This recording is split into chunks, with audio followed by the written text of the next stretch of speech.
이 구원에 대한 이야기를 교회에서 하면서 나왔던 이야기를 너무 많이 했던 것 같아요. 어디로 가야 되는지를, 목적지를 설명을 해줘야 되는데 어떻게 구원을 받았느냐, 이렇게 하면 구원을 받는다, 이런 이야기들을 우리가 많이 처음부터 듣게 되죠. 물론 그것이 처음에는 필요합니다. 그러나 우리가 나오고 난 뒤에 어디로 가는지를, 이렇게 종착지를 모르게 되면 나와서 굉장히 어정쩡하게 되겠죠. 그래서 오늘은 출애굽기가 구원이 어떤 것인지를 설명하는데 아주 중요한 역할을 하고 있는 성경이니까 출애굽기를 통해서 우리가 어디로 나와서 어디로 들어가야만 하는가라는 이야기로 여러분들과 함께 오늘 이 본문을 통해서 생각해 보도록 하겠습니다. 자, 성경은 구원의 시작과 그 다음에 구원의 과정, 그리고 구원의 결과에 대한 설명이 있죠. 또 출애굽기는 성경의 구원의 과정을 역사적 사실을 통해서 우리에게 설명을 하려고 합니다. 로마서는 교리적으로 이해시키려고 하는 것이라면 출애굽기는 이스라엘이라는 한 민족을 선택해서 그 민족의 여정을 통해서 이것이 구원이다라고 설명을 하려고 하는 것이죠. 자, 그렇게 보면 이렇게 둘을 이렇게 맞춰보면은 이게 맞지요. 어떻게 맞냐면 이건 역사적 사실로 설명한 구원이고 로마서는 교리로 설명한 이야기죠. 그러니까 역사적 사실로 설명한 설명은 이렇게 우리가 구원이 전개되고 여기서 나와서 나올 때는 이런 상황에서 나오고 그 나오고 난 뒤에는 광야에서 이렇게 생활을 하고 결국에는 가나안 땅이라는 목적지로 도착하는구나. 그래서 이스라엘 백성들의 한 여정을 통해서 설명을 했는데, 그런데 이 과정 속에 있었던 이 사건이 무슨 사건이냐라고 묻는다면 로마서가 교리로 대답을 하고 있다는 것이죠. 그러니까 1차적으로는 로마서 출애굽기에 나타나 있는 여정 전체를 이해를 하고 거기서 만약에 이 여정 안에 있는 이런 내용들이 무슨 내용일까라고 여러분들이 궁금해 하신다면 그 궁금한 대답을 로마서에서 대답을 하고 있다는 것이죠. 그래서 이 둘은 함께 알고 있어야 되는 거예요. 그러니까 로마서 하나만 알고 있어도 교리만 아는 것이지 사실을 모르니까, 역사적 사실을 모르니까 교리에만 치우쳐 있게 되죠. 그러나 역사적 사실을 알고 있는데 이 사실이 무슨 뜻이냐라는 것을 로마서의 교리에서 이해를 하지 못하면 그냥 이거는 하나의 이스라엘 역사의 하나의 한 역사에 지나지 않는 것이 되겠죠. 그래서 이런 게 있습니다. 이 두 개가 너무 필요한 것이, 이단들은, 다른 종교, 기독교 이외의 다른 종교들은 교리는 있는데 역사가 없어요. 교리는 있어요. 그런데 역사가 없어요. 그렇기 때문에 사람이 만든 거예요. 그러면 기독교는 역사도 있고 교리도 있어요. 그건 뭘 이야기하느냐면, 역사가 있다는 것은 어떤 하나님께서 목적을, 계획을 말씀하시고 그 계획대로 실제 이루어졌던 과정들이 있다는 거죠. 그래서 이 가짜 종교들은 교리가 있든지 아니면은 신화가 있든지, 아시겠어요? 왜 신화라고 하느냐면, 신화와 역사의 차이는 뭐냐면 시간과 공간을 두고 실제적인 사실이었느냐 사실이 아니었느냐에 따라서 신화가 될 수도 있고 역사가 될 수도 있습니다. 그러나 기독교는 어떤 종교냐? 역사적인 종교죠. 그래서 이 지구상에는 크게 대립하고 있는 두 종교가 있는데 그 대립하고 있는 두 종교가 뭐냐면 기독교와 이슬람이에요. 그들은 유일하게 유일신을 믿고 있어요. 그들은 마호멧이 유일한 신이라고 믿고 있고 우리는 하나님이 유일한 하나님으로 믿고 있죠. 그 유일신을 믿고 있어요. 그런데 이 이슬람 교리는 이슬람은 역사적 사실은 없고 교리만 있어요. 그렇기 때문에 가짜예요. 이해가 가요? 그래서 이 두 가지가 함께 있어야 되는 거예요. 역사도 있어야 되고 교리도 있어야 돼요. 쉽게 말해서 출애굽기도 있어야 되고 로마서도 있어야 되는 거예요. 로마서만 있어도 안 되고 출애굽기만 있어도 안 돼요. 출애굽기만 있으면 신화가 돼버려요. 로마서만 있게 되면 교리만 남아있는 거예요. 이 교리가 역사적 사실로 증명이 안 되면 소용이 없습니다. 마치 이런 거와 같죠. 사람이 이렇게 햇빛이 나 있는 이 바깥에 태양 아래 서 있으면 사람의 실체가 있고 실체를 이렇게 말해줄 수 있는 그림자가 있잖아요. 그러니까 그림자가 없고 실체만 있으면 유령이죠. 그 기독교는 이 역사와 교리 이 두 축을 가지고 하나님을 증거하는 것입니다. 그런 차원에서 출애굽기는 사실 신약의 로마서와 같은 내용이기도 합니다. 그래서 이 출애굽기가 뭘 설명을 하려고 하냐면 나옴과 들어감. 그러니까 나와야 할 곳은 애굽, 그 다음에 들어가야 할 자리는 가나안 사이에 광야 생활을 하는 것입니다. 이게 지금 우리가 구원받은 우리들이 지금 현재 구원을 이해하는데 아주 중요합니다. 우리는 세상에서 나왔고 지금 가나안이라는 곳에 약속은 받고 있지만 광야에 머물러 있기 때문에 구원이 이루어질 미래 사건으로 소망으로 남아 있습니다. 그래서 우리는 지금 우리의 구원이 무엇이냐라고 묻는다면 우리 소망 가운데 있는 것이지 실제 완성된 건 아니죠. 그래서 이미 얻은 구원이 있고 앞으로 얻을 구원이 있어요. 그래서 이미 얻은 구원을 알고 그 다음에 얻을 구원에 대해서 지금 소망하면서 광야 생활을 하고 있는 것이죠. 그럼 광야에서 하나님의 백성들의 뭘 하려고 하느냐가 오늘 저와 여러분들이 현재 살아가는 하나님과의 관계 속에서 하나님 우리에게 주시는 메시지들이라면 뭘 하고 있을까요? 애굽에 있던 종의 근성을 해결하는 것. 그것이 지금 하나님께서 현재 여러분과 제가 살아가고 있는 인생에서 목적하는 바라라고 오늘 이 광야 생활을 통해서 우리에게 말씀해 주고 있는 것입니다.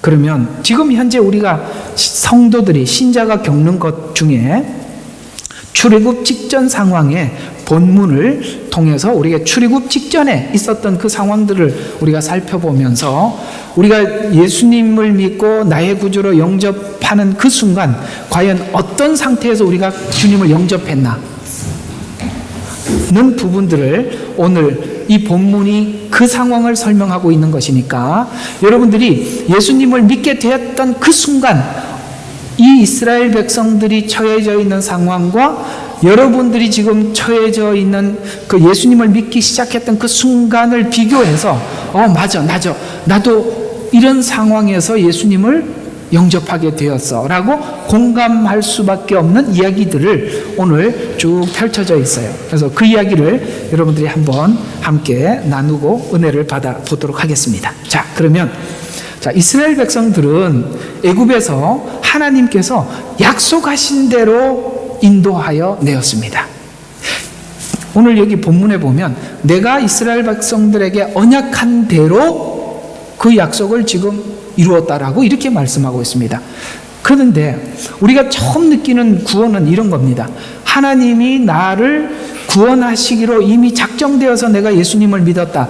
이런 생각은 대충 하지 않습니다. 처음에는 어떤 생각을 하느냐면 내가 믿었기 때문에 구원을 받았다 이렇게 생각하죠. 지금 이스라엘 백성들도 그런 생각을 합니다. 그러나 하나님께서 이걸 아셔야 돼요. 하나님이 우리를 성화시켜 나가고 하나님과 가까이 가면 갈수록 뭐가 사라지느냐면 내가 믿어서 예수를 믿었다는 사라지고 하나님의 은혜가 나를 구원하셨구나라는 것으로 남는 것이 구원을 통해서 하나님께서 은혜를 알려주는 겁니다. 그러니까 쉽게 말해서 이런 거예요. 내 믿음은 없어져 가고 은혜만 남아있는 것. 이걸 여러분들이 다시 한번 설명할게요. 내 믿음은 없어져 가고 은혜만 남아있는 것. 그것이 하나님께서 저와 여러분에게 목적하신 결과예요. 그래서 여러분 나는 하나님을 믿습니다가 내 마음속에 더 많이 작용하고 있습니까? 내 속에는 하나님의 은혜만이 남아 있습니다 라는 것이 작용하고 있습니까? 그것이 내 믿음이 없어지고 은혜만 남아있을 때 여러분들은 성숙해가는 것입니다. 그래서 지금까지 구원을 약속했지만 지금 이스라엘 백성들에게 그 약속의 결과를 보여주시지는 않았다고 말씀하고 있는데, 지금 그 약속했던 결과가 지금부터 구체적으로 일어날 것이다 라는 말씀이 오늘 본문의 이야기인데요. 그래서 오늘 본문은 주의 깊게 관찰해야 될 말은 여호와라는 말인데, 나는 저번 주에 여러분들에게 말씀드린 것처럼 내가 여호와, 전능하신 하나님으로는 너희들에게 보여줬다 지금까지. 그러나 여호와로는 한 번도 내가 너희들에게 나타내 주지 않았다. 그 여호와라는 이름을 가장 처음에 밝혀주었던 것은 모세를 만났을 때 누굽니까? 라고 물었을 때 하나님이 여호와라는 이름을 처음 가르쳐줬어요. 그전에는 전능하신 하나님이라는 말로 말씀을 하셨지 여호와라는 이름으로 하지 않았다는 것이죠. 저번 주에 말씀드린 것을 여러분들이 기억하고 있는 줄로 믿고, 이 여호와라는 말은 창조와 역사의 주인이라는 말이고 창조한 것을 통치하는 통치자라는 뜻이에요. 그래서 정리하면 창조에는 뭐가 있냐면 창조의 목적이 있고 또 그 역사는 그 목적을 향해서 움직이고, 이거 좀 명언 같은 이야기니까 한번 들어봐요. 자, 다시 한번. 창조에는 목적이 있다. 그러면 역사는, 모든 역사는 그 목적을 위해서 움직인다. 그러면 역사가 움직이는 방향은 그 목적이 구원이기 때문에 구원을 향해서 움직인다는 거죠. 이해가 가세요?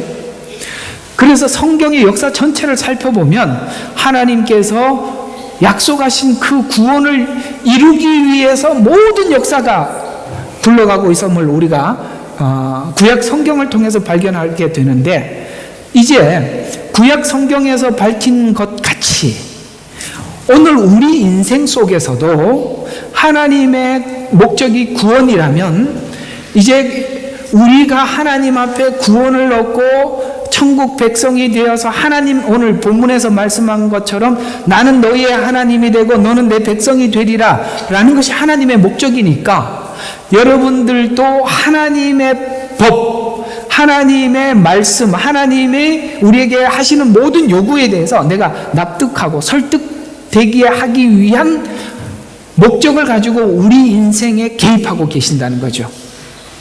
그렇다면 이렇게 단순하게 이 복잡해 보이는 이 이야기들을 단순하게 이렇게 정리할 수가 있게 되는데, 이런 겁니다.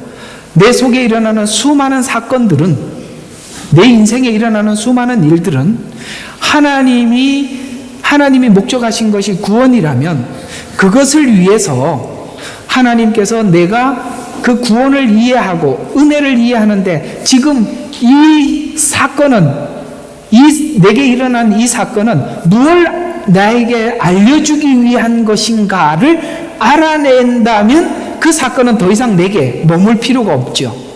해결될 수밖에 없는 거죠. 그러니까 하나님 관점을 가지고 하나님 시각을 가지게 될 때 우리에게 일어나는 수많은 일들을 하나님의 목적, 하나님의 역사, 하나님의 방향만 알게 되면, 하나님이 이걸 내게 요구하시는구나, 이걸 원하시는구나, 거기에 내가 순응하게 될 때 모든 것은 피니시, 끝나는 거예요 말이죠. 그렇게 된다는 것이죠. 자, 근데 오늘 여기 본문은 이제 약속했던 구원을 성취하기 위해 출애굽은 하나님이 목적하신 중요한 목적이, 출애굽을 하기 위해서 하나님이 바로에게 가서 하나님의 백성들을 출애굽하게 해달라고 전하자, 벽돌 만드는 집을 스스로 줍게 하라 이렇게 해서 이스라엘 백성들의 짐이 점점 무거워지자, 이제 하나님께 모세가 돌아와서 하나님께 이렇게 항변을, 원망을 했어요. 자, 모세가 주께 돌아와서 말씀드리기를, 주여 어찌하여 이 백성이 그처럼 악한 일을 단언하게 하시나이까? 어찌하여 나를 보내셨나이까? 라고 하나님께 원망을 하는데, 이 말은 지금 출애굽을 하기 위해서 모세를 보냈지만 이스라엘 백성들이 하나님 출애굽을 위해서 나를 보냈다라고 이야기했을 때 바로는 도리어 그들에게 더 큰 짐을 지어줬어요. 그러니까 출애굽하기 직전에 그들의 상황은 출애굽하기 위해서 모세를 보내줬다고 모세를 향해서 환영하는 것이 아니라 그 삶이 점점 짐이 무거워지고 절박하고 고통스러워지더라는 거예요. 지금 여러분들은 오늘 이 메시지를 들으면서 내가 정말 예수님을 나의 구주로 진짜 딱 붙잡고 영접했을 때 순간들을 한번 생각해 보라는 거예요. 어중간하게 믿을 때 말고 진짜 예수님을 나의 구주라고 믿을 때 그 상황과 이 상황을 한번 비교해서 보면 이 말은 하나님의 목적이 구원인데 출애굽하기 직전의 현실은 구원을 생각하지도 못할 만큼 굉장히 절박하고 힘든 그런 현실을 겪고 있다는 것이죠. 그래서 출애굽의 소식을 듣고도 모세가 왔음에도 불구하고 그들은 감격스럽지도 않고 도리어 바로 왕이 할당해 준 일을 다 해야 하는 더 절망적인 상황이라고 성경은 대답하고 있어요.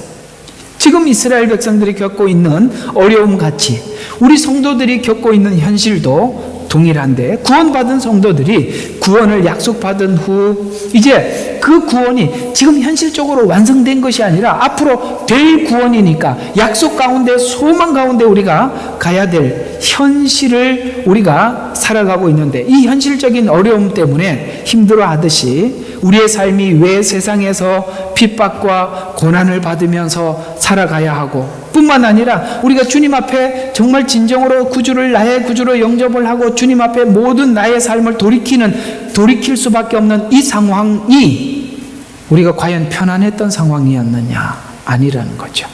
매우 절박하고 진퇴양난의 사건 앞에 우리가 주님을 찾게 되었다라는 것이죠.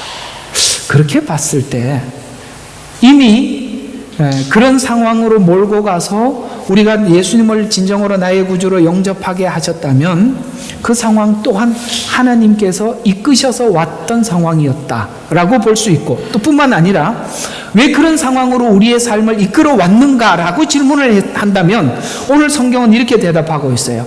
나는 너와 이미 약속하고 있었다라고 하나님의 약속은 나도 모르는 사이에 이미 약속이 되어 있었기 때문에 그 절박한 상황으로 나를 몰고 왔고 나는 정말 주님을 내 마음속 깊이 영접하게 되었다라고 결론을 내릴 수가 있다는 것이죠. 이것이 성경이 출애굽기를 통해서 이스라엘 백성 역사를 통해서 우리가 예수님을 영접하게 되었던 그 과정을 설명하고 있듯이 우리 또한 그렇습니다. 그래서 이렇게 나올 수밖에 없었던 이 상황들은 모든 상황들이 매우 절박한 상황들이었습니다. 마치 모세가 이스라엘 백성들에게 가서 백성들을 구원하러 모세가 출생했을 때부터 정말 절박한 상황에서 있을 수 없는 일이 남자아이들 다 죽일 수밖에 없었어요. 더 이상 키울 수가 없어요. 왜? 아이가 우니까. 이 남자아이들의 울음소리와 여자아이들의 울음소리는 금방 파악되잖아요. 그게 더 이상 감출 수가 없었어요.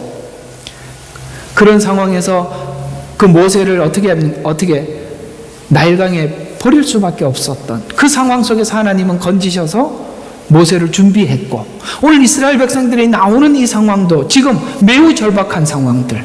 그래서 이 모든 절박한 상황 아래는 하나님의 큰 목적이 이루어지는 한순간이라는 것을 우리는 이해할 수가 있는 것입니다.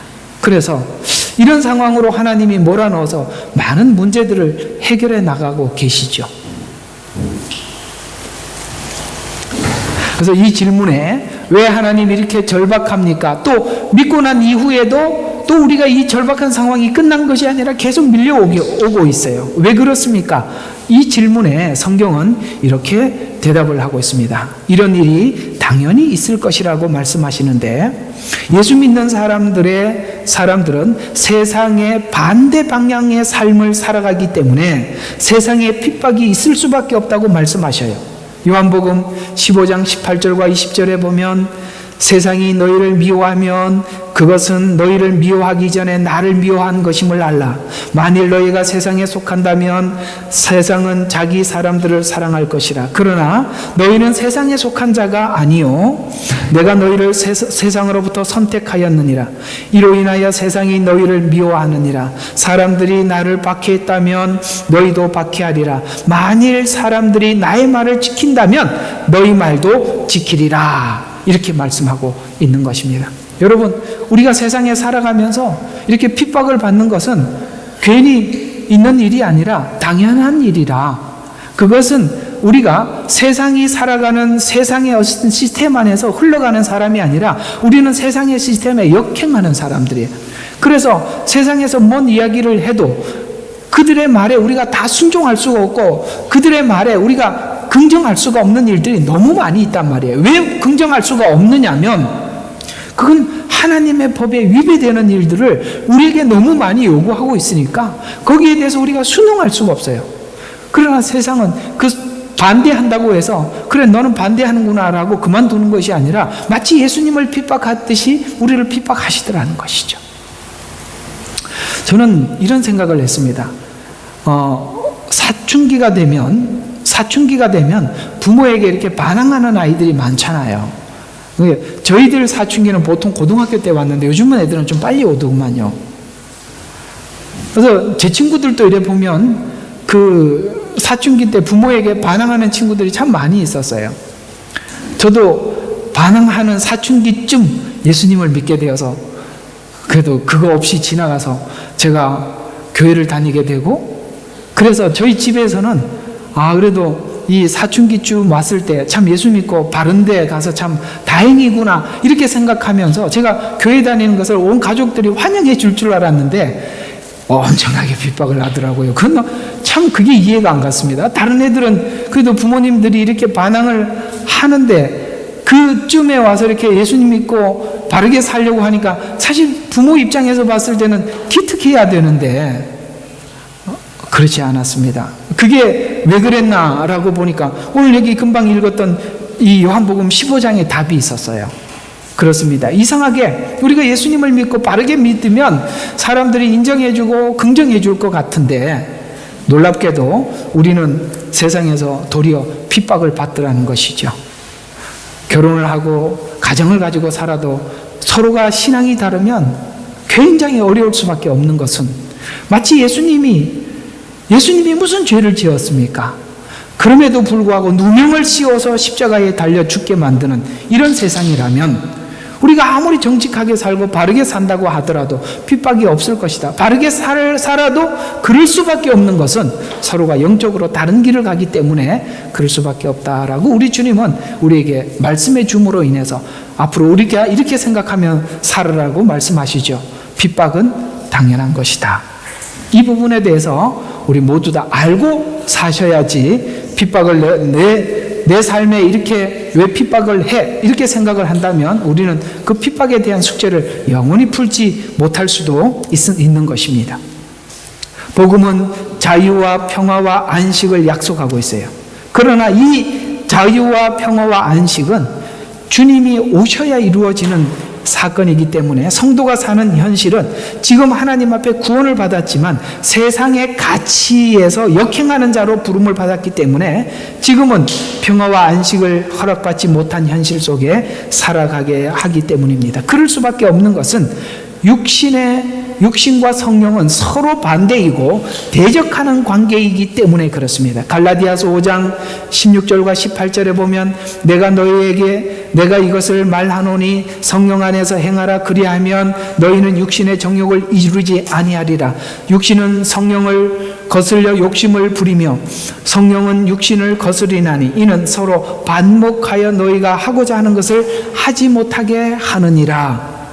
성령을 따라 살려면 육체를 따라 살면 안 될 수밖에 없는 반대 방향으로 갈 수밖에 없어요. 저는 어제 성경 공부 시간에 요즘 이 이야기를 성경 공부, 토요 성경 공부 때 함께 나누고 있는데요. 성경에 나타나 있는 이단성. 예를 들어서 그 발람의 사건 속에 나타나 있는 왜 하나님을 믿는 사람들이 그 발람 사건 속에 그렇게 미혹되었느냐? 바알볼의 사건 속에서 나타나 있는 이단성, 앞으로 골로새 교회에서 나타난 이단성, 고린도 교회에서 나타난 이단성, 로마 교회에 나타난 이단성, 이런 부분들을 좀 다루고 있어요. 거기에 갈라디아 교회에 나타나 있는 이단성, 그 율법주의거든요. 거기 보면 성령의 열매와 육체의 열매를 설명하고 있는데 이렇게 나옵니다. 성령의 열매들을 9가지 열매들을 쭉 나열하다가 끝에 이렇게 딱 끝이 나는데요. 이게 아주 의미심장하게 끝이 나요. 뭐라고 끝이 나느냐면 그리스도의 사람은 정과 욕심을 십자가에 못 박았느니라 라고 말을 하면서 육체의 열매와 성령의 열매의 모든 내용을 매듭을 짓습니다. 무슨 말이냐면 정과 욕심을 십자가에 못 박지 않고는 끊임없이 육체의 소욕에 유혹을 받을 수밖에 없고 그 유혹을 계속 받는다면 우리는 율법주의 이단에 우리가 수긍할 수밖에 없는 조건을 가지고 있는 것이다. 따라서 정과 욕심을 십자가에 못 박을 때 더 이상 유혹받지 않는다. 역설적으로 이렇게 끝이 나고 있어요. 이것이 마태복음에서는 예수님이 이렇게 표현하고 있죠. 누구든지 나를 따라오려면 자기를 부인하고 자기 십자가를 지고 나를 따라올 것이다 라고 말씀하고 있습니다. 사실은 이렇게 하나님 앞에 십자가 지고 가기로 결심을 하고 나면 아무런 유혹이 없어요. 왜 우리가 끊임없이 유혹을 받고 이단에 노출되고 우리가 곁길로 갈 수밖에 없는 어떤 조건들을 가지고 살아갈 수밖에 없느냐면 내가 하나님 앞에 자기를 부인하는 일에 실패하거나 그 다음에 자기 십자가를 지고 주님을 따라가는데 실패하게 되면 유혹은 살아나게 되고 만약에 이걸 결심하고 주님을 따라가면 유혹은 끝이 날 겁니다.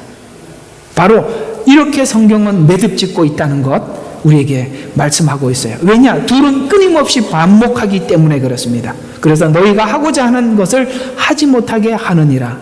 성령을 따라 살려면 육체를 따라 살면 안 될 수밖에 없는 반대 방향이기 때문에 그렇습니다.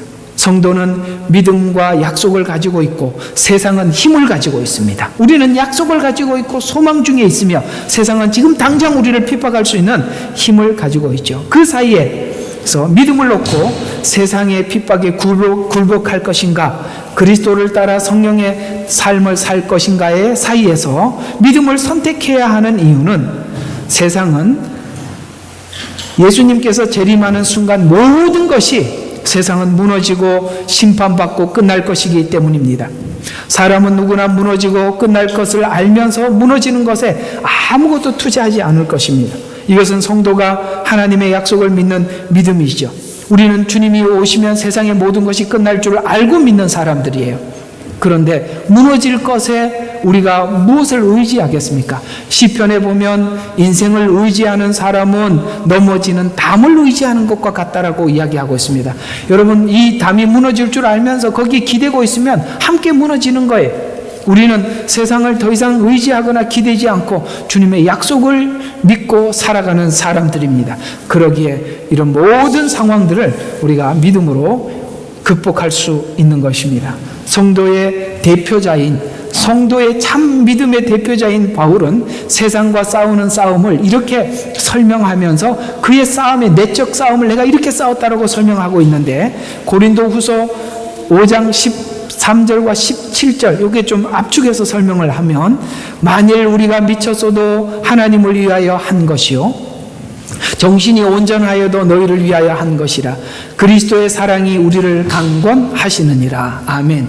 미쳐도 정신이 온전해도 그리스도의 사랑이 우리를 강권하시는 이게 무슨 말입니까? 사랑이 내 삶을 이끌어가고 있다는 거예요. 하나님의 사랑이 나의 삶을 이끌어가고 있다. 이는 한 사람이 모든 사람을 위하여 죽으면 모든 사람이 죽은 것이라고 우리가 판단했기 때문이라. 이게 무슨 말이냐면 예수님 한 분 죽음으로 모두가 구원을 얻은 것처럼 내가 타인을 위해서 희생한다면 많은 영혼들이 살아날 것이라는 것을 안다. 왜? 주님께서 한 분이 죽으셔서 모두가 살아났듯이 내가 한 사람이 다른 타인을 위해서 희생을 한다면 그 많은 사람들이 살아날 줄 아는 것을 예수님이 우리에게 본을 보여주셨어요. 그래서 내가 그렇게 산다라고 말씀하시면서 그가 주님의 죽으신 죽음이 무엇인지 이렇게 설명하고 있습니다. 그가 모든 사람들을 위해서 죽으신 것은 산자들을 이제부터는 더 이상 자신을 위하여 살지 않고 자신들을 위하여 살지 않고 자기들을 위하여 살게 하려는 것이다. 이게 무슨 말? 죽으신 이유는 주님 앞에 거듭난 신자들이 자신을 위해서 살지 말라고 본을 부여주신 거라는 거예요. 그러니까 십자가의 죽음은 두 가지 의미가 있는데, 하나는 십자가에 죽으셔서 우리가 구원을 받았어요. 그 다음에 구원받은 사람이 또한 이렇게 살으라고 본을 보여주신 것이다, 이 이야기입니다. 그래서 이 모든 것을 안 이상 이제는 아무도 육신을 따라 살지 아니하노라. 비록 우리가 육신을 따라 그리스도를 알았다 해도 이제는 더 이상 그리스도를 그렇게 알지 아니하노라. 그러므로 누구든지 그리스도 안에 있으면 새 것이 되었도다 라고 말씀하시면서, 어떤 새 것요? 이제는 나를 위해서 살지 않는 새 것이 되었다는 것이죠. 그렇습니다. 세상의 모든 사람들은 삶의 목표를 자기를 위해서 정해놓고 살고 있지만, 이제 그리스도의 사람들은 하나님이 목적한 목적과 함께 그 목적을 정해놓고 살아가는 사람들이에요. 그렇게 살기 위해서는 자기를 위해서 사는 삶을 포기해야 합니다. 그것이 바로 그리스도가 살은 삶의 방법이요, 우리가 살아가야 할 삶이라고 바울은 고린도전서에서 그 내용을 밝혀주고 있습니다. 신자들이 그리스도를 위해서 살기 위해 예수님은 십자가의 죽음의 길을 가셨어요. 또 신자도 사는 동안 희생하며 살 때 많은 영혼들이 구원받는다는 것을 예수님은 삶을 통해서 우리에게 알려주셨습니다. 이렇게 새롭게 되는 것이 창조의 목적이고, 거듭난 성도들이 하나님의 형상을 담게 하기 위한 하나님의 창조의 목적입니다. 에덴 동산에서 범죄하고 쫓겨났지만 예수님을 보내 십자가에서 이 일을 다시 회복시켜 주셨어요. 그래서 하나님의 모양과 하나님의 성품을 우리 속에 다시 회복시켜 주고 있어요. 이것이 구원이고, 하나님은 성도들의 인생을 통해서 온전히 이런 하나님의 형상, 하나님의 성품을 회복하는 일을 완성하실 것입니다. 그래서 오늘 본문 출애굽기 6장 3절에 보면, 내가 아브라함과 이삭과 야곱에게 전능하신 하나님의 이름으로 나타났으나 여호와라는 이름으로 나의 이름을 알리지 않았다라는 말은, 지금까지 전능하신 하나님, 그 출애굽기 이전에 나타났던 그 전능하신 하나님은 아브라함과 이삭과 야곱에게 나타났듯이 아이를 낳을 수 없는 조건에서 자녀를 낳아서 하나님의 약속을 이어갔던 전능, 그 전능을 이야기하는 겁니다. 그러나 지금은 여호와로 나타났다는 말씀은 지금은 약속을 눈으로 확인하도록 성취하는 여호와라는 이름으로 이어가고 있다는 것이죠. 그래서 하나님께서 처음 우리가 예수님을 믿었을 때 나타나는 하나님과 이제 신앙이 깊어가면 갈수록 나타나는 하나님은 다른 형태로 나타나는 거예요. 처음에는 전능하신 하나님으로 나타나서, 이상하게도 우리가 처음에 초신자일 때는 초신자라는 말 참 오랜만에 쓰는 것 같습니다. 그때는 하나님 앞에 뭘 기도해도 들어주셔요.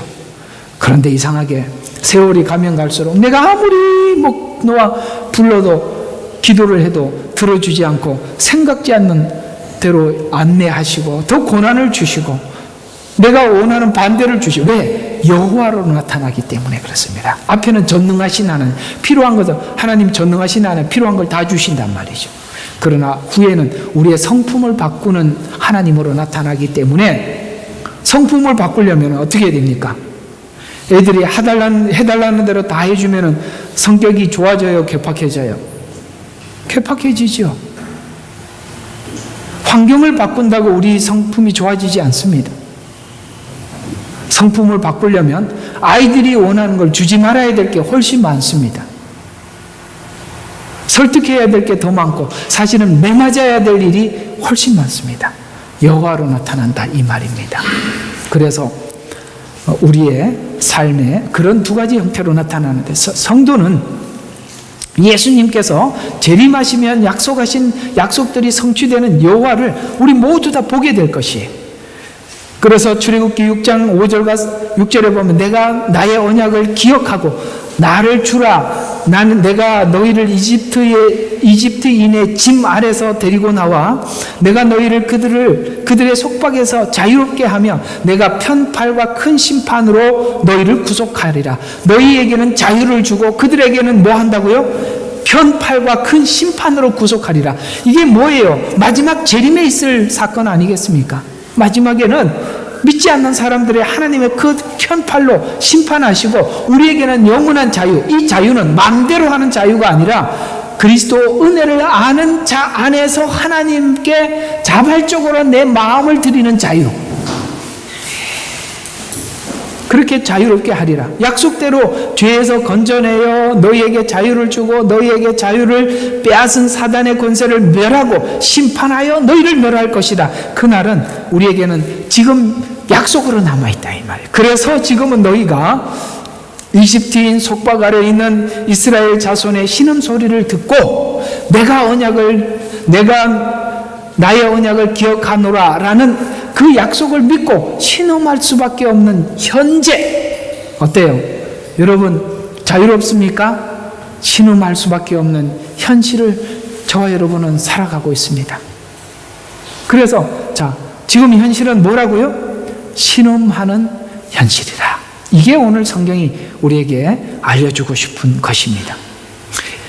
에덴에서 쫓겨나와 두려워하고 하나님을 찾을 수밖에 없는 상황에 있을 수밖에 그들은 없었다라고 말씀하고 있어요. 괴로움과 신음 그리고 구원의 은혜를 모두 알게 될 때, 너희가 내 백성이 될 때, 7절에 보면은 나는 너희를 내게 백성으로 삼고 나는 너희에게 하나님이 되리니 내가 이집트인 짐 아래서 너희를 데리고 나온 주 너희 하나님인 줄 너희가 알리라. 아멘. 백성, 내 하나님, 이건 쉽게 말해서 하나님 나라라는 말이에요. 우리는 이제 하나님 나라 그러면은 이런 이야기들을 많이 배웠을 거예요. 나라가 형성되기 위해서는 세 가지가 필요하다. 땅, 그 다음에 법, 백성, 이 세 개가 필요하다라고 이야기하는, 하나님 그 세 가지 조건을 갖추고 계신다. 맞습니다. 그런데 한번 물어봅시다. 땅, 그 다음에 법, 그 다음에 백성 중에 그 세 중에 뭐가 가장 중요하다고 보여집니까? 백성이죠. 여러분, 이 지구상에 유엔의 나라로 인정받지 못하는 사람들도 많이 있어요. 땅이 없어도 백성은 있다 이 말입니다. 그러나 하나님 나라는 완전한 나라예요. 완전한 나라가 되기 위해서는 백성이 그 통치자의 의중을 알 때, 서로 커뮤니케이션이 될 때 완벽한 통치가 이루어지는 겁니다. 이해가 가요? 법은 이렇게 세워놨는데 국민들이 딴 생각을 하면 그 국가는 분열될 수밖에 없어요. 그래서 하나님은 하나님의 법, 하나님의 통치를 이해하기 위해서 여기서부터 뭘 우리에게 가르쳐 주시냐면, 하나님인 통치자인 하나님이 우리를 얼마나 사랑하는지, 하나님이 얼마나 자비로우신 분인지를 아들의 십자가를 통해서 우리에게 알려주고 하나님의 법을 우리에게 공개함으로 우리가 그 법을 억지로 따라가는 것이 아니라 하나님의 은혜를 알고 감사함으로 자발적으로 따라가는 그런 백성이 되어 어디로 가는 거예요? 하나님 나라, 천국에 가는 겁니다. 그래서 성경이 하나님의 나라라는 표현을 할 때 통치라는 개념이 1개념이에요. 통치. 구약 성경이 기록될 때 하나님 나라라는 말이 쓰여질 때 통치라는 말이 가장 먼저 1순위로 이해되었어요. 앞에 보세요.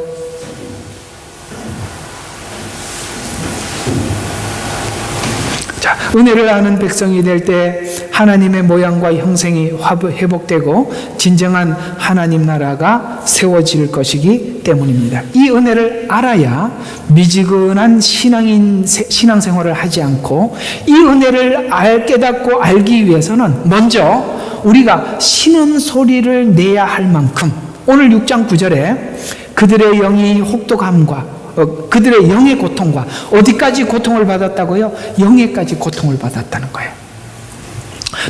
혹독한 신앙생활을 해야 했던 것입니다. 영이 괴로워해야 할 만큼 혹독하고 신음을 했다라고 설명하고 있는데, 여러분, 우리의 영도 혹독한 신음 소리를 내는 고통을 받을 수 있을까요? 성경에 앞으로 우리 아가서를 마치고 나면 시편을 하게 될 겁니다.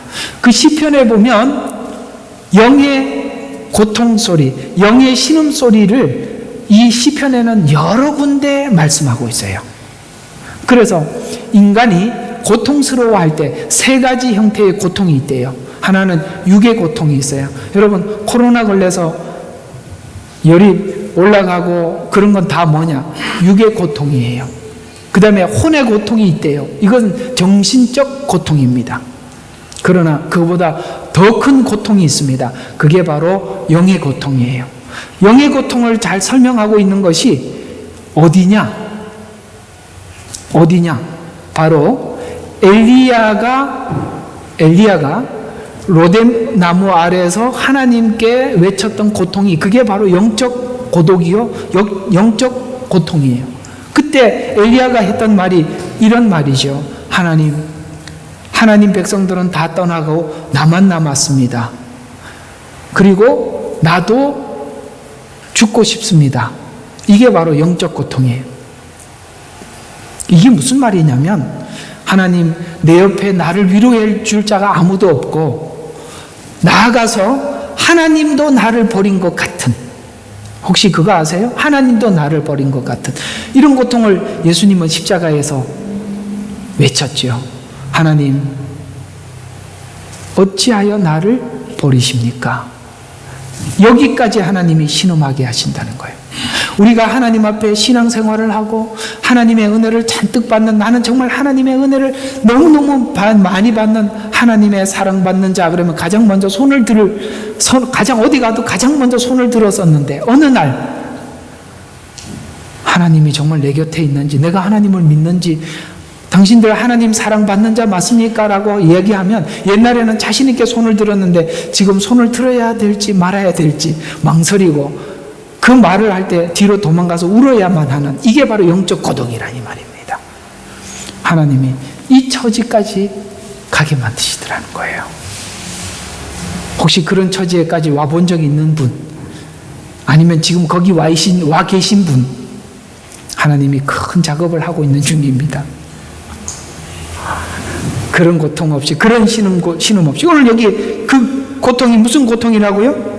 영이 괴로워야 할 만큼 혹독한 신음을 하나님 앞에 내뱉을 수밖에 없었다는 것이죠.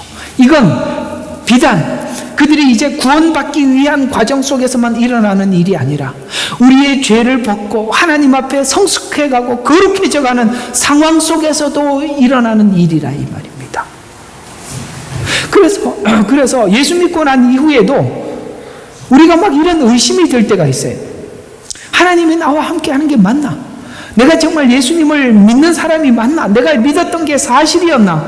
이런 생각이 들 때가 있을 만큼 그런 영적 고독, 이런 시간들이 하나님 우리에게 허락하시기도 하시더라라는 이야기입니다.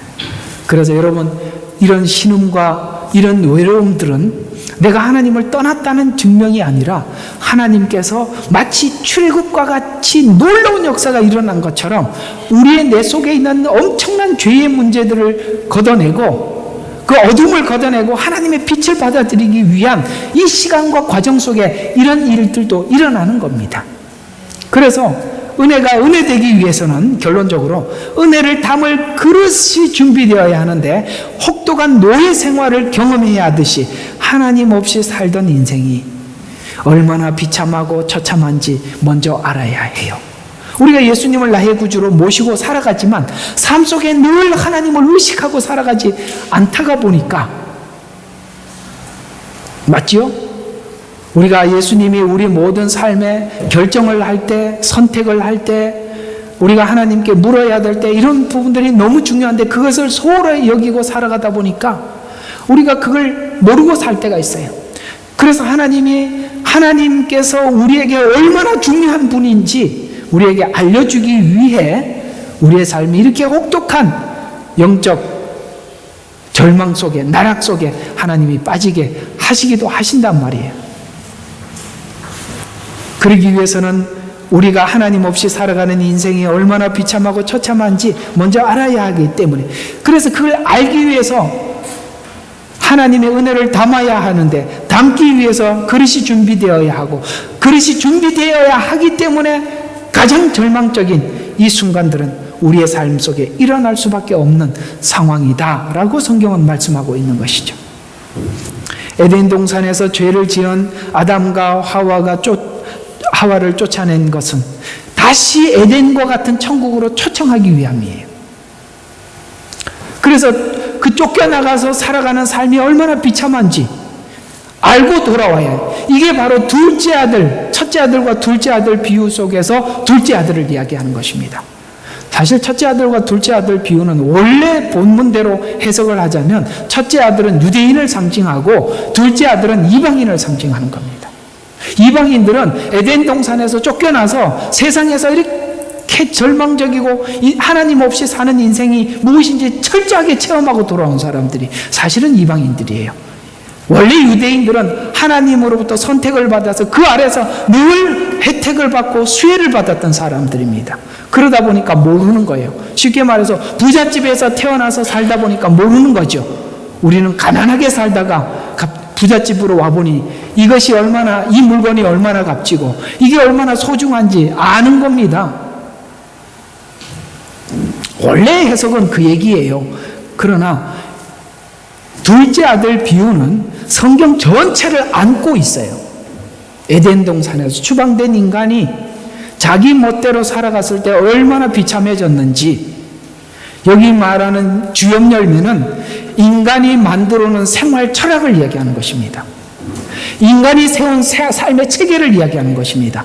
그것이 모든 것을 쏟을 수밖에 없고 버릴 수밖에 없는 것이 아니냐라고 우리에게 질문하고 있는 것이죠. 그래서 이 처참한 현실을 경험하고 하나님은 우리를 위해 십자가에서 처참한 현실 때문에 죽음을 경험해야 하기 때문입니다.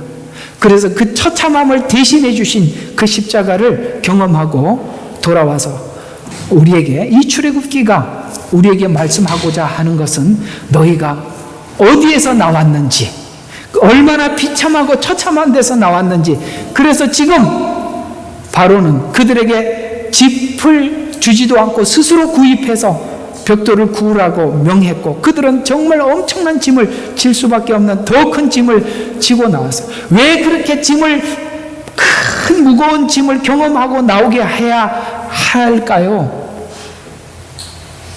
그 정도 해야 은혜를 잊지 않기 때문에 그렇습니다. 그래서 가나안으로 들어간 사이에 광야 생활을 하나님의 은혜를 아는 힘으로만 광야 생활을 할 수 있다고 설명하고 성경은 설명하고 있습니다. 그래서 지금 우리 생활은 무슨 생활? 광야 생활이다. 자, 광야에 와 있는 여러분 축하합니다. 우리 광야에서 함께 만났고 이 광야에서 신음하는 소리를 함께 내고 있습니다. 누구는 저만큼 또 더 많이 걸어가 있는 사람이 있고 누군가는 저 뒤에 오고 있을 것입니다. 우리는 뒤에 오는 사람들을 함께 붙잡고 그들을 권면하고 또 앞으로 미지의 세계를 향해서 계속 갈 것입니다. 존 버년이 쓴 철로 역경을 보면 장망성, 장차 망할 세상을 떠나서 천성, 하나님의 약속된 하나님 나라를 향해서 가는 순례자의 이야기가 잘 기록되어 있죠. 이 산을 넘어가면 기대를 가지고 혹 뭔가가 내가 기대하는 것이 있을까라고 생각하고 그 산을 넘어가면 또 예기치 않는 어떤 사건을 또 만나. 그게 해결될 쯤 다음 사건이 또 기다리고 있고, 우리는 사실은 존 버년이 쓴 철로 역경이 성경이 이야기하고 있는 인생 여정 전체를 이야기식으로 풀어서 우리는 보고 가고 있지만 아직 보고 가지 못하고 있는 이스라엘 백성들이야 얼마나 불평하고 원망하겠어요. 그래서 우리는 이스라엘 백성들을 향해서 이렇게 불평하고 원망하나 이렇게 생각하고 있지만 그 이스라엘 백성들은 바로 저와 여러분이라는 거 우리는 잘 알고 있지 않습니까? 가고 있는 우리들, 앞으로 우리가 이 길을 어떻게 더 가야 할 수 있을까요? 잘 갈 수 있을까요? 아가서 이번 주 답이 있을 것입니다. 어떻게 가야 되는지 수요일 날 그 답은 여러분들과 함께 나누도록 하겠습니다.